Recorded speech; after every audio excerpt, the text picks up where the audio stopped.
নমস্কার, আমি ডাক্তার নবেন্দু গড়াই ইউটিউবের সমস্ত দর্শক বন্ধুকে আমার YouTube channel doctor Nabendu Garai বিএইচএমএসে স্বাগত জানাই।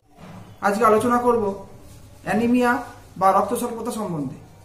অ্যানিমিয়া কি কি কারণের জন্য হয় এবং অ্যানিমিয়ার লক্ষণ কি কি হয়, বা আপনি বুঝবেন কিভাবে যে আপনি অ্যানিমিয়াতে আক্রান্ত। অ্যানিমিয়ার ক্ষেত্রে চিকিৎসা কি রয়েছে এবং সবশেষে আমি কিছু স্পেশাল হেলথ টিপস বলে দেব। সেগুলো যদি আপনারা ফলো করেন তাহলে আপনাদের অ্যানিমিয়া হওয়ার সম্ভাবনা অনেকটাই কমে যাবে। তাহলে প্রথমেই জেনে নেব অ্যানিমিয়া কাকে বলে। রক্তের প্রধান উপাদান হিমোগ্লোবিনের পরিমাণ কমে গেলে বা রক্তে লোহিত রক্তকণিকার উৎপত্তি কম বা ধ্বংস বেশি হলে, বয়স অনুযায়ী স্বাভাবিকের তুলনায় হিমোগ্লোবিনের মাত্রা কমে গেলে সেক্ষেত্রে দেখা যায় রক্ত স্বল্পতা বা অ্যানিমিয়া।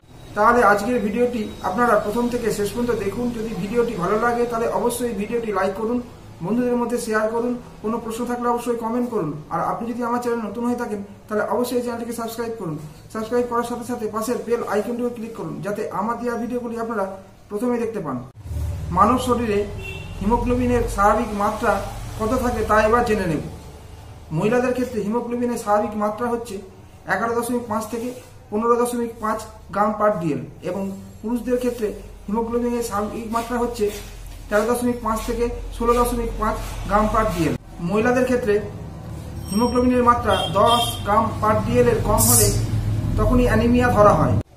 যদি কারো হিমোগ্লোবিনের মাত্রা 8 থেকে 10 গ্রাম পার ডিএল এর মধ্যে হয় তখন তাকে মডারেট অ্যানিমিয়া ধরা হয়।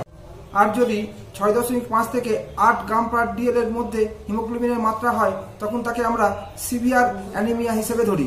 আর যাদের হিমোগ্লোবিনের মাত্রা 6.5 গ্রাম পার ডিএল এর থেকেও নেমে গেছে বা 6.5 গ্রাম পার ডিএল এর থেকেও কম, সেক্ষেত্রে ঝুঁকিপূর্ণ ধরা হয়।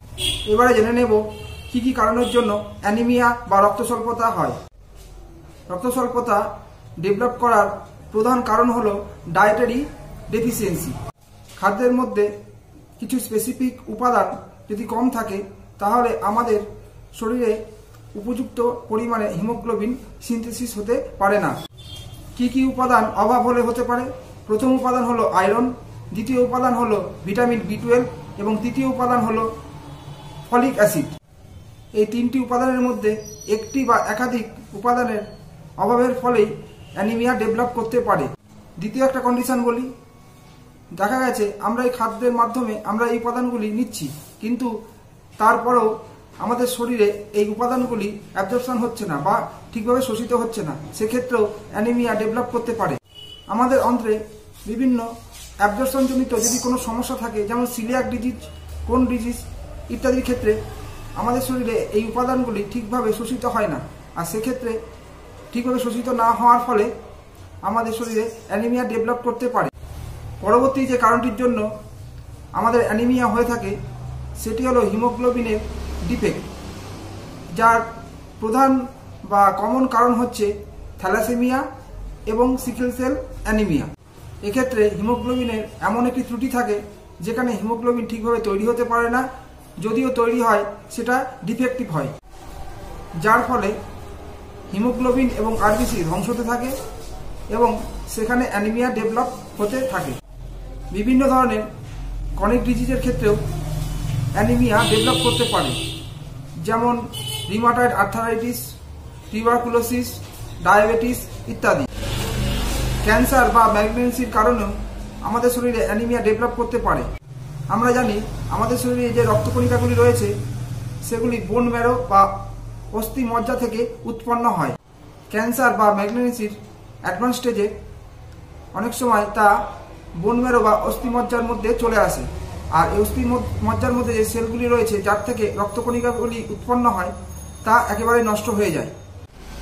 থাইরয়েড গ্ল্যান্ডের অভাব বা হাইপোথাইরয়েডিজম থাকলে বা দীর্ঘদিন থাকলে তার থেকেও অ্যানিমিয়া ডেভেলপ করতে পারে। এছাড়াও কিছু অ্যালোপ্যাথিক মেডিসিন যেমন অ্যান্টিবায়োটিক, অ্যান্টি ইনফ্ল্যামেটরি, অ্যান্টিকগুলেন্ট মেডিসিন যদি দীর্ঘদিন ধরে নেওয়া হয় সেক্ষেত্রেও অ্যানিমিয়া ডেভেলপ করতে পারে। অল্প সময়ের মধ্যেই যদি শরীর থেকে প্রচুর পরিমাণে ব্লাড লস হয়, যেমন অপারেশনের জন্য, চোট আঘাতের জন্য বা মহিলাদের পিরিয়ডের জন্য, সেক্ষেত্রেও অ্যানিমিয়া হতে পারে।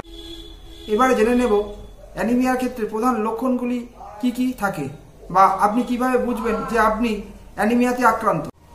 অ্যানিমিয়া বা রক্ত স্বল্পতার প্রধান লক্ষণই হল ত্বক বা স্কিন ফ্যাকাশে হয়ে যাওয়া এবং চোখের পাতার ভিতরের অংশ ফ্যাকাশে হয়ে যাওয়া। অ্যানিমিয়া আক্রান্ত রোগী অল্প হাঁটলেই বা অল্প কাজ করলেই হাঁপিয়ে যান। শরীরে প্রচণ্ড উইকনেস বা দুর্বলতা থাকে, সামান্য পরিশ্রমও করতে পারে না, বা যদি একটু বেশি হাঁটে তাহলেই বুক ধড়ফড় করে বা প্যালপিটেশন হয়। লস অফ অ্যাপিটাইট বা খিদে কমে যায়। অনেক সময় পায়ের পাতাও ফোলে, শ্বাসকষ্ট হয়, অনেক সময় চোখের সামনে অন্ধকার দেখেন, বা অনেক সময় মাথা ঘোরে বা অনেক সময় মাথা ঘুরে পড়েও যান। সাধারণত এই লক্ষণগুলি থাকলেই আমরা বুঝতে পারবো যে আমরা অ্যানিমিয়াতে আক্রান্ত। এই ধরনের সিমটম থাকলেই আমরা প্রথমেই কমপ্লিট ব্লাড কাউন্ট বা সিবিসি পরীক্ষা করে নিতে পারি, কারণ সিবিসি পরীক্ষা অ্যানিমিয়া নির্ধারণের ক্ষেত্রে খুবই গুরুত্বপূর্ণ ভূমিকা রয়েছে। এবারে আলোচনা করব অ্যানিমিয়ার ক্ষেত্রে চিকিৎসা কি রয়েছে বা চিকিৎসা পদ্ধতি কি রয়েছে। অ্যানিমিয়ার ক্ষেত্রে চিকিৎসা পদ্ধতি হলো কারণ কেন্দ্রিক।